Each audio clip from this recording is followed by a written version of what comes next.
Foi. Ainda tá? Não. Olá, gente, boa noite. Estamos começando mais uma Liga Live, um projeto aí da agência Liga Conteúdo para tratar diversos assuntos aí relacionados ao jornalismo, à nossa profissão. Hoje eu e a Aline vamos conduzir o bate-papo aí, né? O Bruno Rodrigues falou que queria participar muito, mas está no congresso de marketing político e digital para as eleições. Infelizmente não está com a gente hoje, mas volta na semana que vem, né? E hoje a gente vai debater a questão da memória jornalística na construção da história do país, um assunto muito importante para a nossa sociedade. Né, Aline? Boa noite, tudo bem? Boa noite, PH, isso mesmo. Infelizmente o Bruno não está aqui com a gente dessa vez. Né? Você lembrou aí que a gente está fazendo esses encontros toda quarta-feira. O objetivo é mesmo colocar em foco e debater, né, o jornalismo, a comunicação e trazer temas da atualidade para a nossa mesa virtual de debate. Hoje aqui a gente tem dois convidados muito especiais para falar sobre o tema. Uma dupla dinâmica, eu diria, hein? Chico Otávio e Juliana Dalpiva, repórteres do jornal o Globo, que eu tive o prazer de conhecer ano passado pessoalmente lá no congresso da Abrage. Já acompanhava o trabalho dos dois, né? E eu abordei lá no congresso. Então, obrigada aos dois por estarem aqui, por ter aceitado o nosso convite e por participar do nosso debate. Obrigada pelo convite de vocês, é um prazer estar aqui. Trocar umas figurinhas. Vamos lá, PH. Então, vamos lá, né? Para começar, queria apresentar um pouquinho do currículo dos nossos convidados, para quem não conhece aí. Chico Otávio é repórter do Globo, professor da PUC-Rio, dono de 6 prêmios ESSOS ao longo da carreira, além de uma menção honrosa como melhor contribuição à imprensa. O Chico é autor de 4 livros: Deus tenha misericórdia dessa nação, uma biografia não autorizada do ex-deputado Eduardo Cunha. Você foi enganado, mentiras, exageros e contradições dos últimos presidentes do Brasil, que ele assina junto com a Cristina Tardáguila. Os Porões da Contravenção, com o Aloy Jupiara, e o Inventário Amazônia, do Marcelo Saião. E a Juliana Dalpiva também é repórter do jornal o Globo e da revista Época. Ela trabalhou em outros jornais, como o Dia, o Estado de São Paulo, foi subeditora da agência Lupa, que checa informações aí, que é outro assunto que a gente vai botar na pauta mais para frente. Ela também é mestre em bens culturais e projetos sociais pela FGV, com a linha de pesquisa voltada para a questão da memória e da verdade, né? Por conta aí da reportagem sobre o desaparecimento do então deputado Rubens Paiva, ela venceu o prêmio Libero Badaró de jornalismo impresso em 2014. Também aí foi menção honrosa do prêmio Vladimir Herzog de Anistia e Direitos Humanos, também em 2014. E com a equipe do jornal O Dia, venceu o prêmio Embratel de 2014. Além disso, a Juliana também é autora do livro-reportagem Em Luta pela Terra Sem Mal. Isso, olha, foi difícil resumir esses currículos, hein? Tenho que confessar. Bom, vamos lá. Chico Otávio e a Juliana Dalpiva, né, são referências, eu já comentei aqui, na área do jornalismo. Eles assinam uma série de matérias investigativas juntos pelo jornal o Globo, inclusive estão fazendo matéria hoje, revelaram aqui pra gente, que tem uma amanhã, né, Chico Otávio? Que é assinado pelos dois. Isso, dupla dinâmica. Dupla dinâmica, olha. Então, hoje eles estão aqui com a gente para falar sobre o papel da memória jornalística no contexto da preservação da história do país, como o PH adiantou. E a gente pensou neles por quê? Sexta-feira é lembrado o Dia Internacional de Apoio às Vítimas de Tortura. Tanto Chico Otávio quanto Juliana Dalpiva são conhecidos e reconhecidos por cobrir assuntos ligados aos crimes cometidos no Brasil durante a ditadura militar. E a gente quer saber, primeiro, como que começou, né, o interesse por cobrir esse tema especificamente. Então, vamos na ordem alfabética. Chico Otávio, conta pra gente como que começou isso. Olha, esse interesse meu é antigo, né? Eu já vinha cobrindo os chamados crimes dos porões da ditadura militar desde os anos 1990. Até porque eu tinha uma certa dívida pessoal com essa história, porque eu estava, aqui denunciando um pouco a minha idade, eu estava no Rio Centro em 81, quando explodiu a bomba. Eu estive, inclusive, diante da cena do crime, né? Eu vi até aquela coisa meio mórbida lá do sargento estraçalhado dentro do Puma. E naquela época eu fiquei tão assustado, eu era estagiário, que eu não escrevi uma linha sobre esse assunto. Então, assim, me senti em débito com a história, né? E consegui começar a recuperar essa minha relação como repórter com os crimes da ditadura em 1999, quando, na companhia de Mauri Ribeiro Júnior e Ascânio Celele, eu assinei uma série de reportagens sobre o próprio caso Rio Centro. E daí em diante eu me dediquei profundamente, né? Eu acho que esses crimes sempre me desafiaram muito, né? Porque ainda são lacunas, muitos deles são lacunas abertas.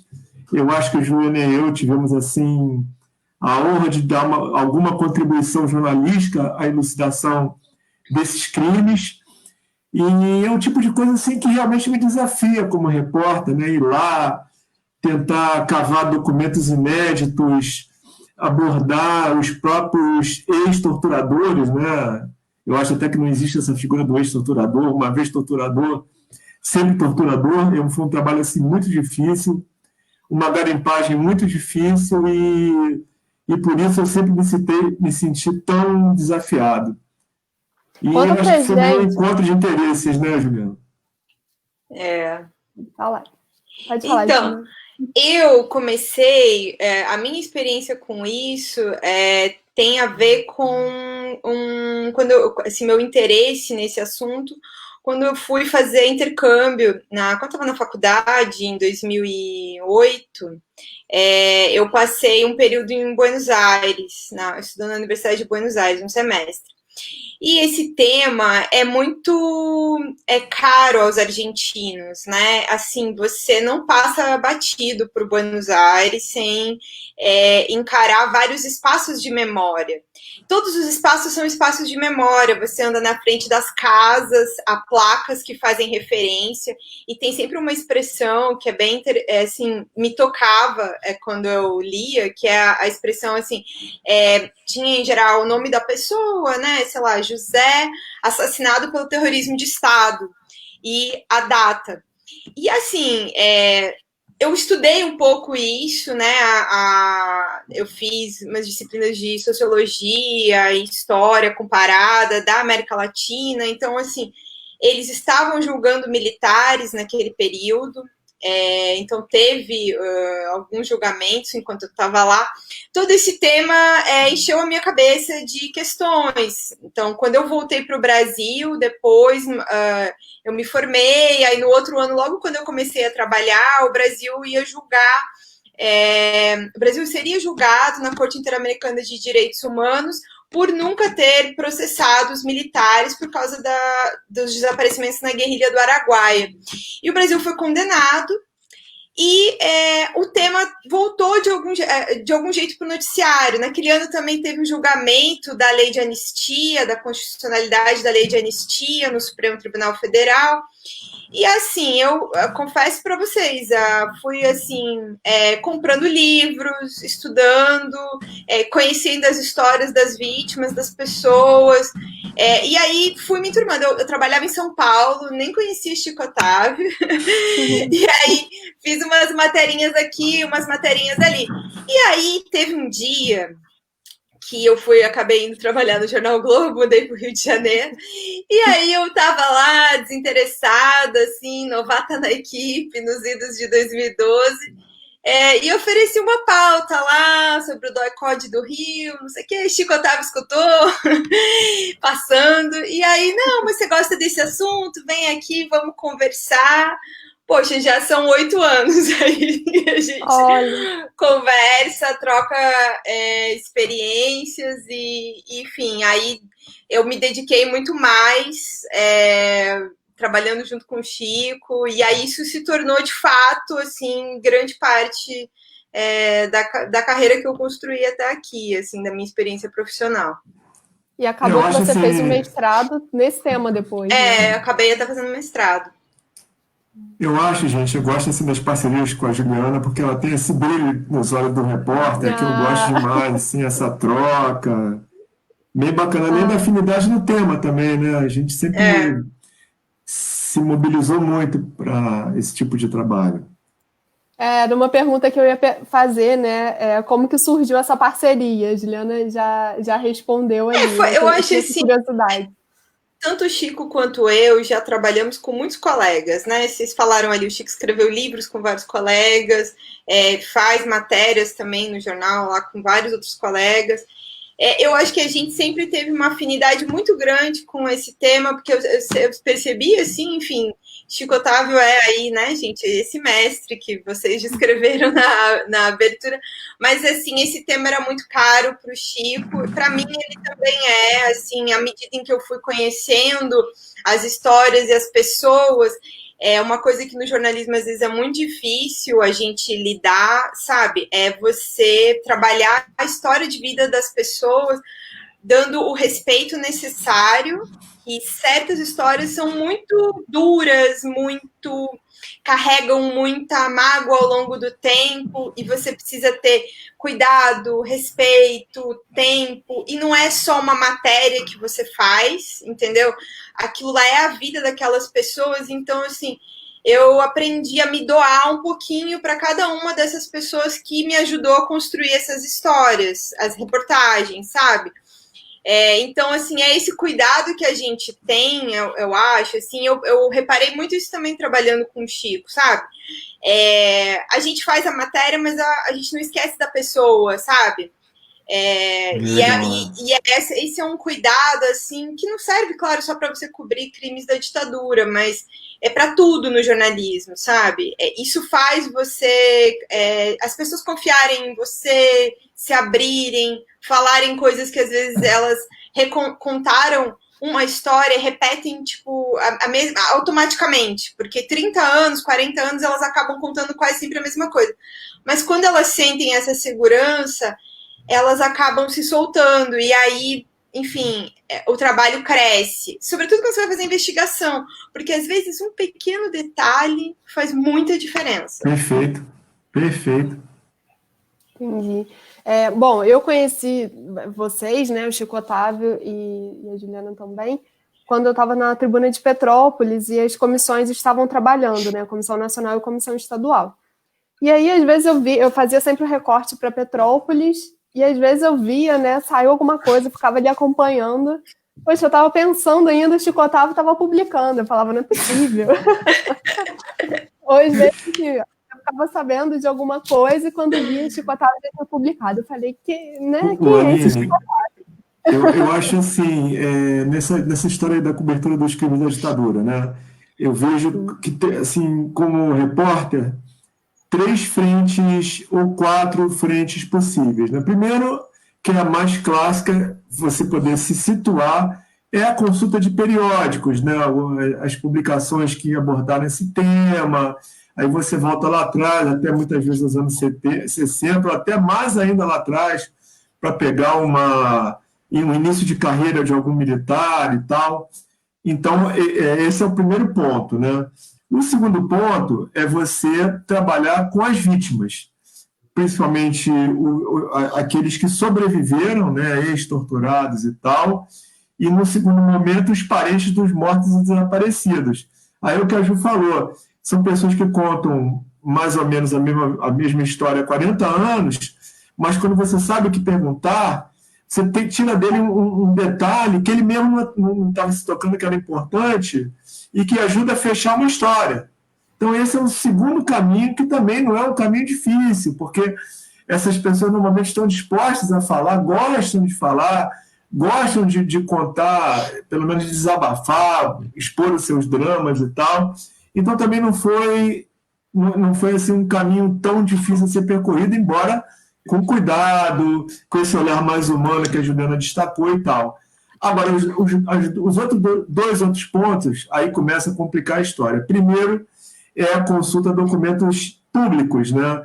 E você tem assim, alguns arquivos que já estão disponíveis no Arquivo Nacional e nos arquivos estaduais, principalmente o acervo do antigo SNI, o Serviço Nacional de Informações, e o acervo também do CISA, que é o Centro de Informações da Aeronáutica, além também de vários órgãos de inteligência dos ministérios federais da época, né, e da ditadura militar. Então, e dos DOPS também. São documentos que já são públicos, que você pode consultar livremente e tal. Agora, a quarta frente de investigação, essa é a mais complicada, a mais desafiadora, e é aquela que tem o maior potencial de avanço, né? E a gente testou muito isso, né, Ju? Que é ouvir os torturadores, os agentes da repressão, aqueles caras que sujaram a mão de sangue, que cometeram os crimes, de chegar a abordar e tirar dessas pessoas quase uma confissão. Ó, eu fiz isso mesmo, foi assim, foi assado, foi esse o destino que essa vítima teve e tal. Esse foi o nosso ponto assim, mais desafiador com relação à Casa da Morte de Petrópolis, foi talvez assim, a grande virada na nossa cobertura. Juliana pode falar um pouco disso aí também. Eu acho interessante o Chico lembrar essa coisa assim, da pesquisa, sabe? Eu me lembro que uma das primeiras, quando a gente começou a fazer a nossa série de matérias sobre a Casa da Morte, lá em 2012, a nossa primeira providência, além de, claro, conversar entre nós, foi ir a um arquivo do jornal, pedir a pesquisa de tudo que tinha saído sobre a Casa da Morte em todos os jornais de época, tudo que estava mencionado, a Inês Etienne Romeu, que era a única vítima viva, né, na época ainda, depois ela acabou falecendo, infelizmente, mas ela estava viva ainda em 2012. E aí foi aquela, né, até depois quando eu assisti o Spotlight, eu brinquei assim, gente, a gente fez a mesma coisa, né? A gente colocou um tempão, uma pilha enorme de jornais, só resgatando, assim, entrevistas de militares, entrevistas dos parentes também, porque as pessoas pedem detalhes no tempo. E aí depois a gente foi organizando e compilando. Só um segundo, gente, desculpa. Claro, sem problemas. A gente está passando algumas matérias aí, né? Enquanto vocês estão. E aí bacana. A gente depois foi começando a tentar assim, chegar nos militares, que é um pouco isso que o Chico estava falando, que foi também o diferencial do nosso trabalho naquele tempo ali, 2012. O Chico já vinha fazendo essas entrevistas com militares para o Rio Centro, né, Chico? E aí a gente se debruçou sobre quem eram os caras que trabalharam lá em Petrópolis. Naquela época tudo era muito, assim, na linha do boato, porque a comissão, na verdade, recém estava começando, então, assim, a gente tinha uma base, mas com nomes errados, assim, com apelidos. A Inês descreveu num relatório, assim, incrível, muita coisa. Mas, claro, que ela também teve acesso, quando ela estava presa, lá em 71, a parte, né, das coisas. Então, assim, também ela não tinha tudo, né? A gente precisava encaixar algumas pecinhas do quebra-cabeça e, enfim, estamos até hoje aí tentando encaixar algumas que não terminamos. Mas aí a gente começou a fazer buscas por militares, tentando entender quem era quem, né? E aí, assim, ficamos, acho que uns 2 meses só tentando identificar especificamente quem era um coronel que morava na Baixada. Na verdade, a gente descobriu isso, que ele morava na Baixada. A gente não tinha vários endereços dele aqui no Rio. Cheguei a ir a outros endereços, o Chico também, para tentar localizar ele. A gente tentou outros militares na época para conversar também, não tivemos sucesso. E a história do coronel é curiosa, porque, assim, 1000 motivos levariam ele a bater ali a porteira da casa dele e não deixar a gente entrar. Por alguma razão que, enfim, ele não tem muito como explicar, mas foi muito ali do momento, e acho que tem muito a ver com essa questão do jeito, né, e também do conhecimento. Você tem que unir um pouco as duas coisas, né? A gente chegou lá tentando dialogar, né, conversar com ele lá. Ele chegou na porteira e recebeu a gente. Não, primeiro veio com... Isso, pô, com os cachorros. Você não lembra o que ele falou, não? Lembro. Eu ainda fui atirar. Isso, gente. Eu esqueci. Ele falou isso. Coronel, a gente veio aqui ouvir a sua versão. Olha aí como é que é a nossa preocupação de saber o que você tem a contar. O senhor sempre foi acusado e tal. Agora a gente quer ouvir o que o senhor tem a dizer sobre isso. Isso foi antes dele ser ouvido pela Comissão Nacional da Verdade. Muito antes. A gente pode falar o nome, né? A gente entrevistou ele 2 anos antes dele prestar depoimento para a Comissão da Verdade, a primeira vez, né? E assim, mas ao mesmo tempo que ele falou essa maluquice, assim, né? Eu ainda sei atirar e tal. Eu também acho que, assim, a gente se colocou numa posição que eu acho que é importante para jornalista ter ideia, que é essa, de jornalista, entendeu? Jornalista não é juiz, não é promotor, não é delegado. A gente não estava lá, claro que não concordamos, né, com absolutamente nada do que ele fez, e é muito difícil ouvir ele falar sobre aquilo lá, mas essa postura de escuta, né, do depoimento dele, ela é fundamental, porque se a gente não tivesse se colocado neste lugar, ele não teria aberto a porteira, não teria deixado a gente entrar lá e não teria conversado com a gente por quase 6 horas, né, Chico? Nossa. Então, A partir daquela alma difícil, né? Ele abriu a porteira do sítio e abriu também a porteira do segredo dele. E daí foi embora. Vocês acham, então, que o segredo foi na abordagem ali, na hora que vocês chegaram e abordaram? Com certeza. Eu amo isso aí, Aline. Eu acho que isso aí é a coisa mais importante, eu digo isso para os meus alunos, né? Você ter ali o cuidado de fazer uma boa abordagem, estabelecer uma relação de confiança e tirar dessa fonte as melhores informações. Eu gosto disso aí. Eu acho o momento assim, mais decisivo do trabalho de apuração. E eu acho que, assim, sobretudo, você passar essa sensação, sabe, de que você tá ali para ouvir, né? Porque, assim, como carrega muita tensão esse assunto, né? Assim, tem crimes muito pesados, teve estupro, né? Além da tortura, teve todo tipo de crime de lesa humanidade. Acho que é a melhor, não tem outro jeito de dizer isso. Então, assim, na postura de ativistas, das próprias vítimas, que esse confronto é uma coisa, assim, em termos de diálogo, quase que impensável, sabe? Embora tenha algumas experiências aqui, a gente fez um processo muito tardio de Comissão da Verdade, né?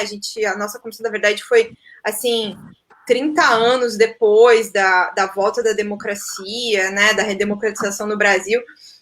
Outros países que passaram por esse processo de modo mais próximo, né? Assim, na África do Sul, por exemplo, foi feita a Comissão da Verdade e Reconciliação.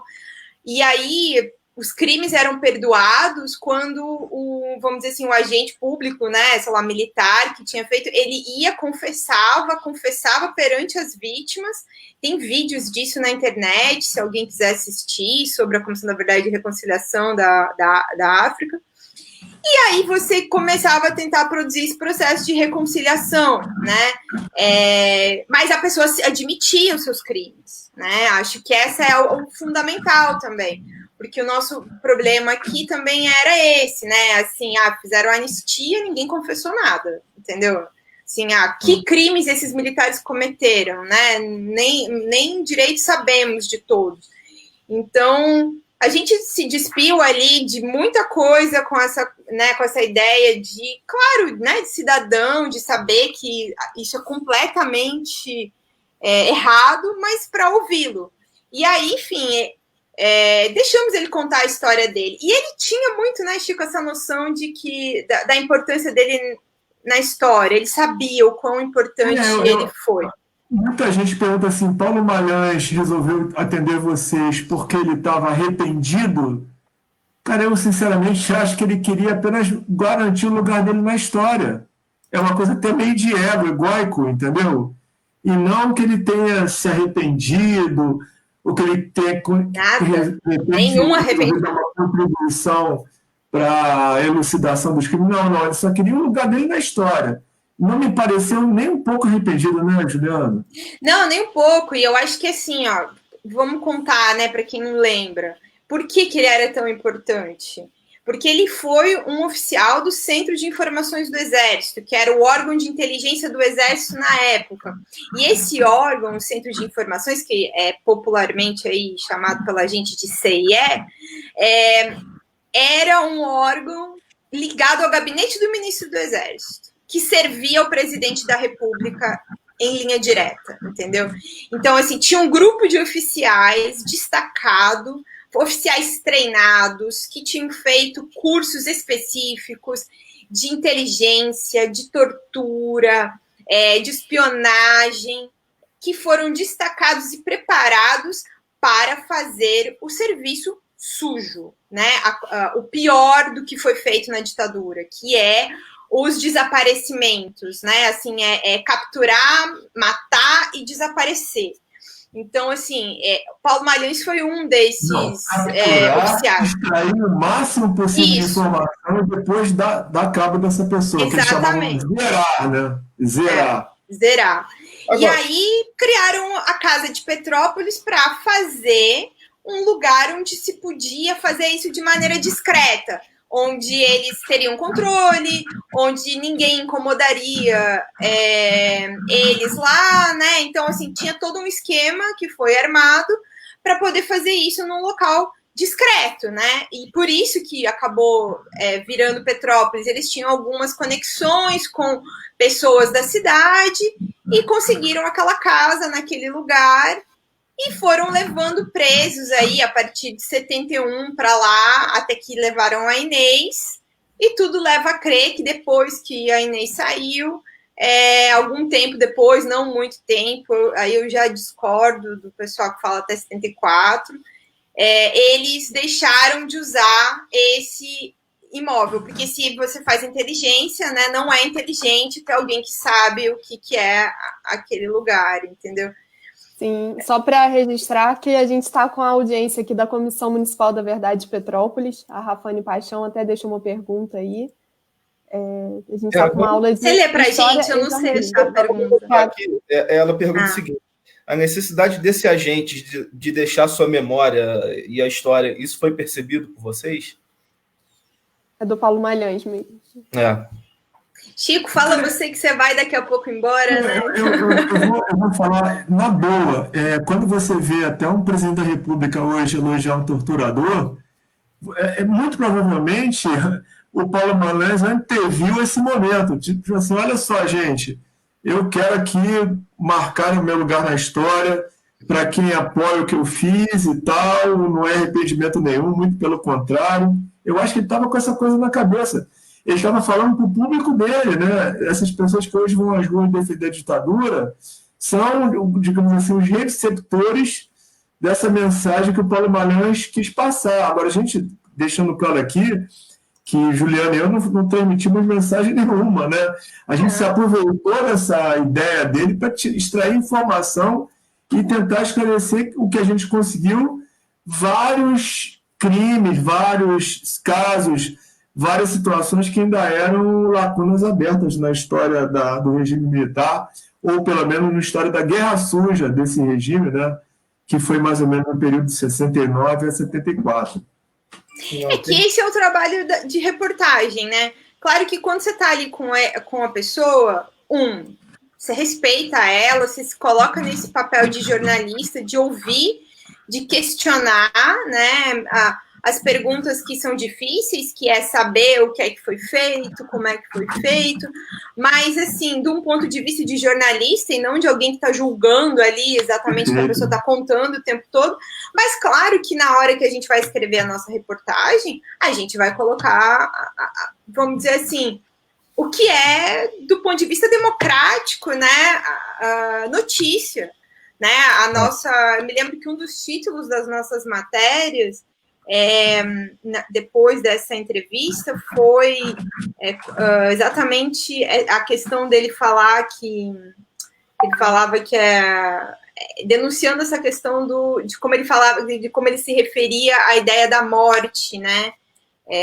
Que ele usava uma expressão, agora tá me fugindo aqui, deixa eu procurar, mas era alguma coisa como a hora da morte, alguma coisa assim. E a gente, enfim, conseguiu, assim, acho que a primeira coisa que aconteceu ali, quando ele apareceu, que logo era o início dos trabalhos da Comissão Nacional da Verdade, ele admitiu, ele foi o primeiro agente que admitiu que aquele lugar existia como um aparelho do Exército. Até então a gente tinha... Assim, fui eu que fundei. O orgulho, né? Que criei, que botei os caseiros, né? E isso tem um valor enorme histórico, porque até então, não que, evidentemente, que o depoimento da Inês tinha uma validade enorme, mas ouvir alguém de dentro admitir o crime também é extremamente importante, né? Porque ele sabe o que foi feito, com quem, né? E a gente vê até hoje, né? Ainda tem muitas pessoas desacreditando, né? Dizendo que não aconteceu, que isso é, né, ilusão. Tanto a própria Comissão Municipal da Verdade teve que reunir provas de que a Casa da Morte existiu para apresentar para o Conselho de Tombamento de Petrópolis, né? Então, assim, ainda em 2020, a gente ainda está batendo nessa tecla, né, de algo que já foi muito provado. Aline, então, eu tenho uma pergunta que vai um pouco nessa linha também, né?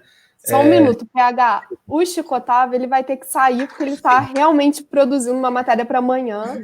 Chico Otávio, obrigada por ter participado com a gente, tá? Por ter aceitado, por ter trazido sua experiência.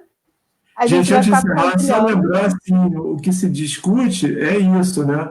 Como pode um aparelho de Estado, né, um órgão público, conduzido por servidores públicos, militares também são servidores públicos, pagos com dinheiro do imposto de renda, da contribuição popular, eles sequestrarem, torturarem, matarem e desaparecerem corpos. Não pode, né? Isso aí tem que ficar muito enfrentado para que não se repita mais na história.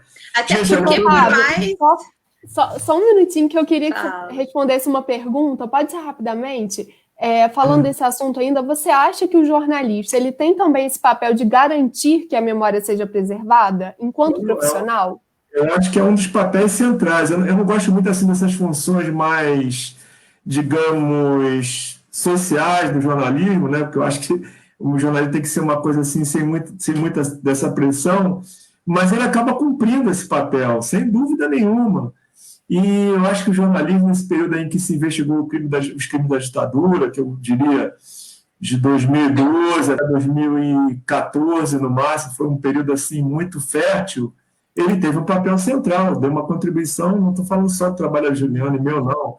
Outros colegas também se engajaram nesse esforço, e o resultado foi bem promissor, embora ainda faltem muitas questões, muitos pontos de interrogação a serem respondidos. Mas, gente, desculpa aí, tá muito legal, mas eu vou ter que correr aqui porque a gente ainda briga contra o relógio aí, tá certo? Deadline, e amanhã, né? tem mais momento histórico para viver também, né, Chico? Então, de história do Brasil, então. Vamos lá. Valeu, gente. Obrigada. Tchau. Um abraço. Então, aí eu tinha uma pergunta aqui um pouco na linha do que estava sendo conversado, né? A Juliana até falou de como essa questão da ditadura, regime autoritário é tratada em outros países da América Latina, né?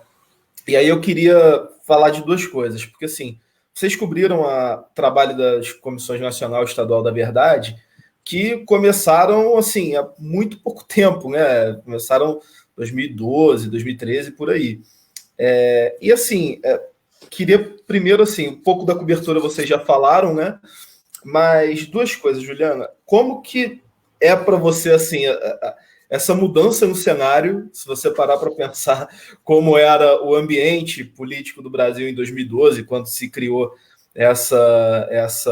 essas comissões, né? E agora, que até é aquilo, né? Tem homenagem a torturador, enfim, gente indo para a rua protestar, defendendo o ato institucional como foi o AI-5, né? Um cenário totalmente diferente do que era 5, 8 anos atrás. E outra coisa que eu queria adicionar também é o seguinte, essa sensação que muita gente comenta é real, quer dizer, o Brasil, a própria sociedade brasileira tem vamos dizer, uma tolerância maior com o regime autoritário, aceita melhor regime autoritário. Como você enxerga isso, Juliana? Olha, eu acho que assim, de fato, as coisas hoje em dia a gente tem conhecimento de uma parcela da população que desconhece, porque assim, não tenho muito como encarar de outra maneira, a não ser com desconhecimento, né? Porque a questão da Guerra Fria, que é o que está colocado por muitos deles, claro, sim, na Guerra Fria alinharam-se aos Estados Unidos, à União Soviética, ok, mas assim, defender a ditadura militar é defender essas questões que nós estávamos falando antes, né? Defender a ideia de que se pode torturar. E é uma coisa assim que acho que emendando no final da fala do Chico ali, que eram servidores públicos que estavam fazendo isso, eles não tinham autorização para fazer isso. A lei não permitia. O que foi feito era crime na época. Até a pena de morte, que por um período vigorou, tinha previsão de julgamento, né? A pessoa presa, o Estado democrático de direito assim, não era democrático, mas assim, existia ali uma Constituição que também não foi cumprida, nada disso era legal, tudo isso era ilegal. Então, eles cometeram crimes até para a ditadura. E aí, assim, como é que eu vou... Assim, eu acho que naquela época que se colocou a Comissão da Verdade, que finalmente foi possível fazer a lei e criar a comissão, a gente talvez tenha ficado com uma impressão de que era um país mais progressista, né? Só que eu acho que, assim, sobretudo as redes sociais permitiram a reunião e o encontro de pessoas que estavam na sociedade. O Brasil é um país conservador, não tem muito como fugir disso, sabe? Assim, de fato, acho que misturam um pouco as duas coisas. As pessoas, há um conservadorismo que é grande e também há um desconhecimento muito grande sobre o que aconteceu no Brasil entre 1964 e 1985. E eu acho que assim, o Brasil tratou mal sempre este tema, sabe? Assim, eu na minha dissertação de mestrado falo muito sobre isso, assim, escolhi contar o caso do deputado Rubens Paiva, porque de algum jeito a história do desaparecimento dele, do crime contra ele, exemplifica o quanto o Estado falhou em termos de política pública desde o desaparecimento. A primeira lei que vai reconhecer a existência de desaparecidos na ditadura, ela é de 1995, é a Lei dos Desaparecidos. Só que a redemocratização aconteceu em 85, né? Então são, assim, 10 anos de governos civis até que é feita essa lei. E aí tem uma coisa que é muito prática na vida das pessoas, né? Pessoas que tiveram familiares desaparecidos.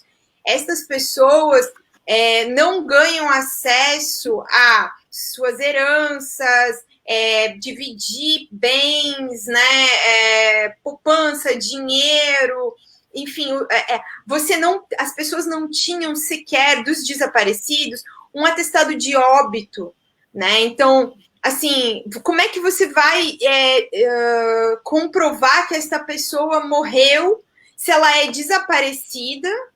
Do ponto de vista legal, né, para o Estado, isso também era uma demanda das mais básicas para essas famílias, né?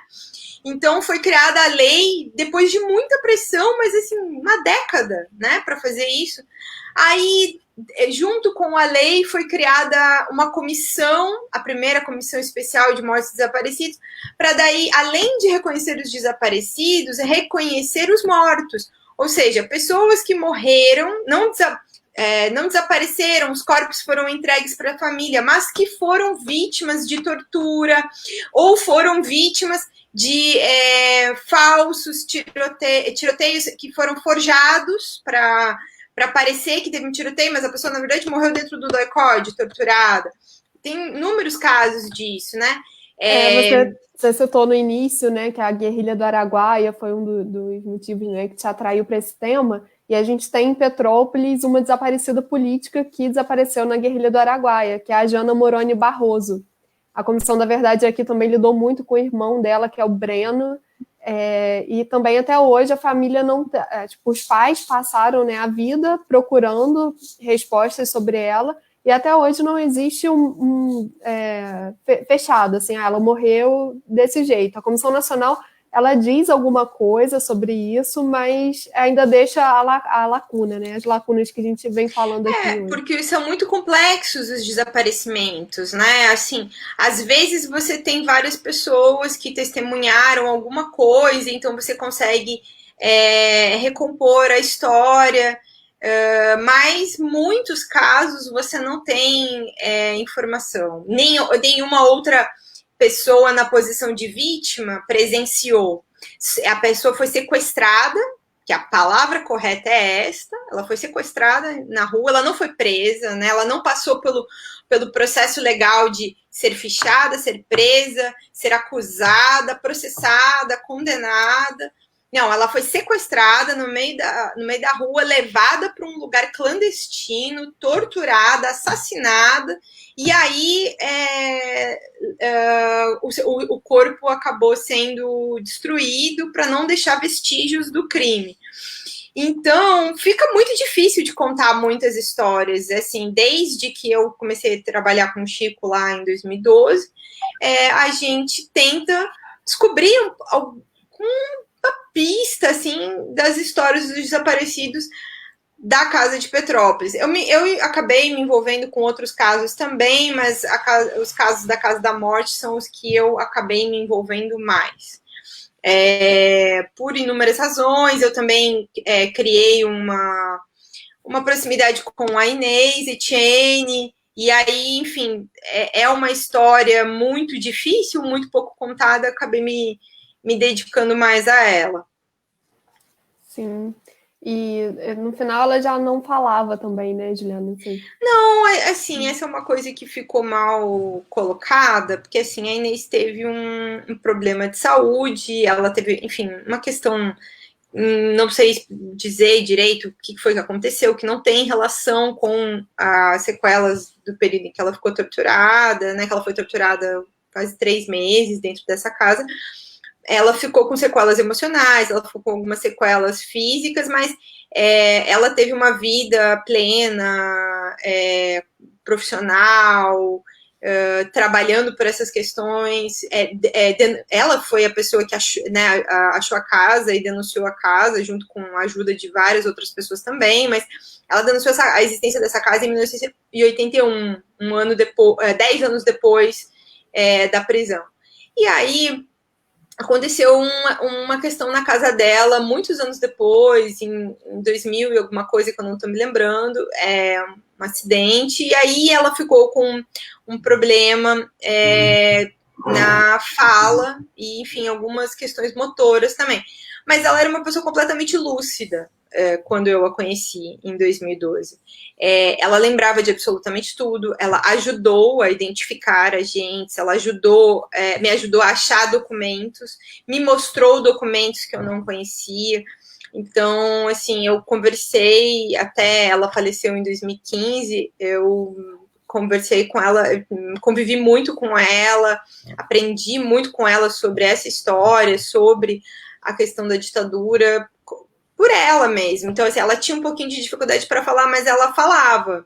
E ela estava num processo de recuperação da fala dela, assim. Ela estava melhorando. Só que, assim, ela também era uma pessoa idosa, né? Ela acabou tendo um infarto e, enfim, infelizmente nos deixou. Entendi. Mas ela era uma pessoa completamente lúcida e lembrava de absolutamente tudo, nos mínimos detalhes. E aí você trazendo essa questão do seu contato com ela, né, com a Inês, e também a entrevista com Paulo Malhães, e a gente perguntou aqui para o Chico Otávio, você acha que o jornalista ele tem esse papel de preservar a memória? Como você acha que funciona isso no dia a dia? Olha, eu acho que é um pouco na linha do que o Chico disse, eu acho que assim, a gente, até por eu gosto dessas questões históricas, eu sempre leio jornais antigos, eu adoro, eu acho divertido olhar como eram os jornais dos anos 10, 20, entendeu? Eu gosto de fazer, porque eu acho que os jornais retratam a história do nosso tempo, né? A história do tempo presente. Então, o que nós estamos vivendo no Brasil hoje é a história, né? E é um período também que daqui a 20, 30, 40, 50 anos vai ser muito estudado. Eu sempre tenho isso em mente quando eu estou escrevendo minhas matérias hoje sobre o Brasil de 2020, entendeu? Porque eu pesquiso de 1970, de 1980, de 1960, e eu fico tentando entender a curiosidade do que fez aquelas matérias acontecerem daquele jeito. A sociedade está ali retratada de alguma maneira, e aí também quando você vê a comparação entre jornais, né, aí você também entende as linhas. Então, assim, o jornal, essa coisa da ideia do papel, da ideia de papel, dá uma ideia de obrigação. Eu não sei se eu gosto de ir muito por aí, mas o jornalismo faz isso. O jornalismo retrata a história do tempo, né, que a gente vive. Então, ele é parte, para mim, eu entendo como parte da construção do conhecimento, entendeu? É um pedaço, é um tijolinho. A gente coloca, quando a gente fez essas matérias, uma coisa que me emocionou muito depois foi entender essa dimensão histórica e entender que elas se tornaram referência para livros jornalísticos, livros de reportagem, mas também para pesquisas acadêmicas, para pesquisas acadêmicas de outros países, porque ele também, no caso, Malhães atuou também em outros países, né? Prendeu pessoas de outros países na Operação Condor. Então, acaba que, quando isso vai para o mundo, ele é do mundo, né? E aí você perde o controle sobre a quem interessa. Vai interessar pessoas dos mais diversos pontos. E é muito engraçado isso, porque aí, assim, às vezes a gente faz uma materinha que a gente acha, uma materinha boba, nem é, assim, é uma super investigação sobre um assunto. E aí, anos depois, alguém leu aquilo e te procura. Isso me aconteceu há pouco tempo atrás. É uma matéria que eu fiz sobre a descoberta, né, de mais uns detalhes envolvendo um desaparecimento. E aí surgiu a citação de um outro, de uma pessoa, enfim. E aí um parente dessa pessoa ficou super curioso com a possibilidade dele ter sido desaparecido, dele ter sido preso, tudo. E é uma pessoa que não é conhecida, assim, nos movimentos de memória. E aí ela me ligou, e aí ela me contou várias coisas interessantes sobre essa pessoa. Então, você perde o controle. E assim, não acontece todo dia, mas acontece com alguma frequência, sabe? A repercussão das coisas, às vezes, ela não é amanhã, entendeu? Não é imediatamente, ela é depois. E isso é natural. E também, às vezes, a gente faz uma matéria com as informações que a gente tem até aqui. E 2 anos depois a gente descobre que alguém não leu um documento direito e ficou um pedaço lá para trás, e esse pedaço era super importante. Que é uma coisa, assim, acho muito engraçado, às vezes, quando às vezes tem editores, colegas que me perguntam, nossa, mas como é que você sabe que aquele documento é novo, sabe? E como é que só surgiu agora? São 2 perguntas que você escuta muito, né? Você sabe que é novo porque você cuida do assunto. Então, você sabe que aquele pedacinho ninguém nunca falou.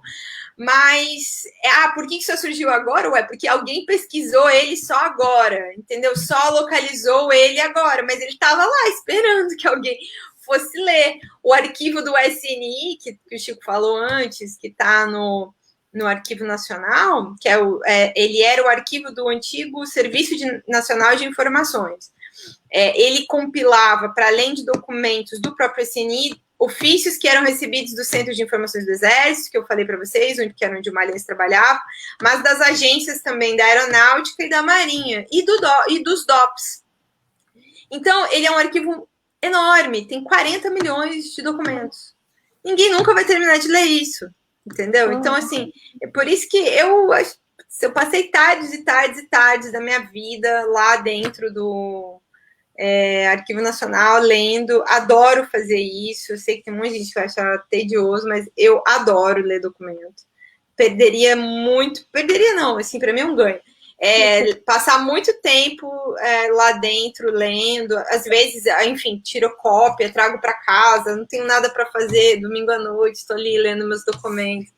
Enfim, tem maluquice para tudo também, né? Então, enfim, eu gosto de estudar, de pesquisar, eu me dedico. Essas histórias nunca acabam, assim, sabe? Você nunca termina ela assim, fiz aqui meu trabalho 8 horas, bati o ponto, tchau. Não é assim. Ô, Juliana, documento nem tanto agora. Jornal antigo somos dois. Eu acho um barato. Eu fico no acervo do Globo ali o dia inteiro, se deixar.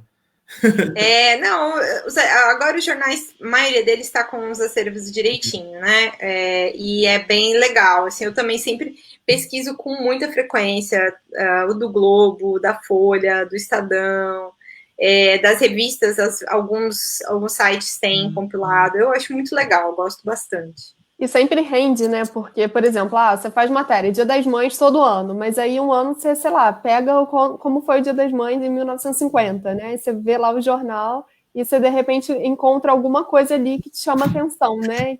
Eu lembro que fiz uma matéria sobre cinema em Petrópolis, cinemas, né? Porque Petrópolis tinha muito cinema antigamente, o que é raro hoje em dia. E eu fiz essa busca também em jornais antigos, foi bem bacana. Sempre dá pauta, né? O jornal sempre dá pauta. Não, e a visão que você... assim, uma coisa é o livro de história com o cara contando, por mais que tenha vivido 20 anos depois, né? O jornal do dia, por mais que você tenha linha editorial, enfim, tem outros fatores, é como era a leitura da época, né? Então, assim, você tem um contexto interessante. Juliana, eu queria fazer uma pergunta sobre outra coisa, conversa com isso que a gente tá falando, né? Mas que também dialoga com esse momento atual. Você trabalhou na Lupa, né? Que é uma agência que trabalha com checagem de informações, que é um novo nicho que surgiu aí nos últimos anos por conta das fake news, né? E assim, como era esse trabalho? Como você enxerga esse momento, papel das agências de checagem, enfim. Eu acho... Desculpa, Juliana? Fala. Não, só que eu tenho que registrar antes, desculpa, comentário do Bruno, que é um parceiro nosso que estaria aqui, mas não pôde. Ele falou que passou aqui para dar um oi e elogiando a gente aqui, só porque senão ele me mata se eu não registrar. Tudo bom, Bruno? Então, eu acho assim, foi uma experiência bacana, eu ajudei, né, a fundar, eu fui da primeira equipe que literalmente tirou a lupa do papel, assim. Eu tenho só algumas discordâncias que me vieram com a experiência do tempo, né, que eu acho assim, sobretudo, o nicho da ideia da checagem de fatos me incomoda os termos. Por exemplo, jornalismo não é jornalismo se não tiver checagem de dados, de fatos. Eu não gosto também da expressão fake news, sabe? Não existe notícia falsa. Notícia é notícia. Ela parte do pressuposto de que ela vai de um fato, é verdade, entendeu? Então, assim, essas expressões, elas causam um pouco de confusão. Prefiro uma que chama desinformação. Acho que ela é mais clara sobre todas essas questões, né? E aí, eu acho que, assim, trabalhando esta ideia da desinformação, as agências são fundamentais, né? Que era o trabalho que a gente fazia e continua sendo o trabalho que agora, enfim, é tocado por outras pessoas. Mas, sobretudo, agora tem, enfim, acho que lá na Lupa está bastante focado na questão da desinformação nas redes sociais. Agora, com essa questão do coronavírus, então, se tornou fundamental, tem uma aliança internacional sobre isso tudo. Porque, infelizmente, as pessoas correm para ler qualquer coisa que elas leem no Facebook, no Twitter, no Instagram, ou no WhatsApp, as coisas que elas recebem no WhatsApp, e aí, assim, elas perderam, com o surgimento de outros sites que forjam a ideia de ser arquitetura ali, parecendo ser um site de notícia, e aí, às vezes, é só um caça-clique para ganhar dinheiro no Google Ads, e às vezes, como a gente está vendo agora, também tem uma intenção, estratégia política, né, como a gente vem vendo essa questão do gabinete do ódio, né, de promover desinformação, quer dizer, a gente quer que as pessoas acreditem que a verdade é X, que cloroquina combate o coronavírus, entendeu? Quando não temos pesquisa que fala isso. Aí corta ali um pedacinho do que alguém disse e aí faz um textinho enviesado e passa para frente. Então, as agências têm um trabalho fundamental de estar focado nessa questão. Mas eu acho que o mais importante, que foi assim que eu aprendi muito nessa experiência de trabalho lá, e que é uma coisa que às vezes eu tento agregar no meu trabalho agora como repórter só, não mais tocando só essas questões, porque a gente continua fazendo isso, fazendo reportagem todo dia, né? Tentar dar publicidade às fontes, né? Não apenas publicar a reportagem, mas publicar os documentos que baseiam a reportagem, ajudar a pessoa a entender que a verdade é aquela, que o fato é aquele, porque o documento está te mostrando. Ou, enfim, eu disponibilizo quando dá, e não vai prejudicar a fonte, até gravação, sabe? Então, assim, é isso que faz o diferencial das agências, que é dar publicidade a por que aquilo é falso, verdadeiro, etc., entendeu? E aí, em termos de plataforma online, você tem toda a disponibilidade de como colocar, né, para a pessoa poder fazer ela própria a checagem, entendeu? Então, assim, eu acho que é um trabalho super importante. Eles têm crescido, né? Eles ganharam espaço, ganharam mais mercado. Eu só, assim, achei que em determinado momento eu sentia a falta de fazer reportagens densas, voltar para investigação. Então, eu acabei optando por um outro caminho fim de 2017. E aí, enfim, tô aqui feliz fazendo minhas matérias. Isso aí, eu gosto de ficar na rua. Juliana, além da desinformação, né, que a gente está vivendo muito essa era, né, a gente também vive um momento de muitos ataques aos jornalistas, né, e até de uma tentativa de tirar o crédito da profissão. Como você falou aí, você precisa mostrar a fonte para dizer que você está falando a verdade. Na tua opinião, como que vai ser o jornalismo pós-pandemia? Olha, a gente já está vivendo um jornalismo durante a pandemia, que é bem difícil. Eu só vou ter que sinalizar para vocês que essa também vai ser a última pergunta que eu vou poder responder, porque o jornal está me chamando aqui, porque tem um monte de coisa acontecendo. Eu acho assim, já foi bem desafiador a gente tirar as pessoas todas de dentro da redação e trabalhar de dentro das suas casas, e fechamos hoje o jornal de maneira remota, todo mundo. Toda a equipe, repórteres, editores, diagramadores, fechadores, os fotógrafos ainda vão para a rua, né? Porque também não dá para fazer foto de dentro de casa, mas com cuidado e tal, enfim. Tem sido bem desafiador fazer, a gente cobriu, para vocês terem ideia, para além do coronavírus, né? A queda do Moro, né? Saída do ministério. Agora, essa confusão toda envolvendo o Queiroz e o Flávio Bolsonaro. Essa confusão toda que envolve a Polícia Federal depois da saída do Moro. Então, assim, eu acho que trabalhamos mais até, sabe? Nesse período todo. Impossível, sabe? Eu acordo e já tá aqui no meu celular o tempo todo. Então, assim, eu acho que para o depois da pandemia vai ficar um pouco essa experiência do home office, que eu fazia um pouco às vezes, matérias mais densas, eu prefiro escrever de dentro de casa, mais tranquilo, porque a redação é muito agitada, então reunião é legal, troca de ideias é legal, a redação é um ambiente muito gostoso, eu adoro a redação, estou morrendo de saudade de trabalhar dentro da redação, mas às vezes é preciso de uns momentos de concentração que a redação às vezes não permite.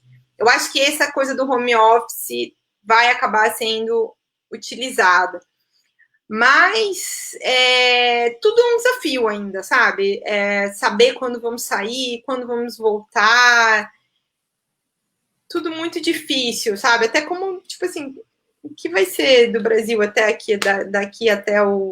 Não sei, até o fim do ano. Tá bem certo tudo, assim. Um pouco antes de entrar para falar com vocês, eu vi que, acho que, não sei se é o Ministério da Saúde ou o OMS, estava falando que a gente não atingiu o platô ainda de casos. Então, essa reabertura que está começando, pode ser que tenha que fechar, sabe? Eu acredito que a gente ainda vai ficar uns meses desse jeito, trabalhando assim à distância, mas não sei. Também estamos avaliando essas questões todos os dias, assim, tentando, claro, sempre se cuidar. Sim. Gente, eu vou ter que ir. Juliana, Eu lamento, eu adoraria continuar batendo papo com vocês, foi super legal, até porque agora a gente fica aqui trancado dentro de casa trabalhando, então... É bom ver gente, né? É bom ver gente, conversar, trocar ideia, minimiza um pouco essa loucura de ficar tanto tempo assim, sozinho, né, trabalhando. Não, perfeito. A gente agradece muito aí, obrigado pela sua participação, pelo do Otávio também. Pô, foi uma honra, um prazer imenso receber vocês aqui. Obrigada, aí, tá? Juliana. Até, enfim, quem sabe outro dia a gente conversa mais, tá bom? Um abração. Pois vamos falar sobre o Queiroz. Pois outro pedaço da história do Brasil. Isso aí. Juliana, obrigada. Tchau, gente. Boa noite, abraço. Boa noite. Oi, tchau. Gente, foi um bate-papo super bacana.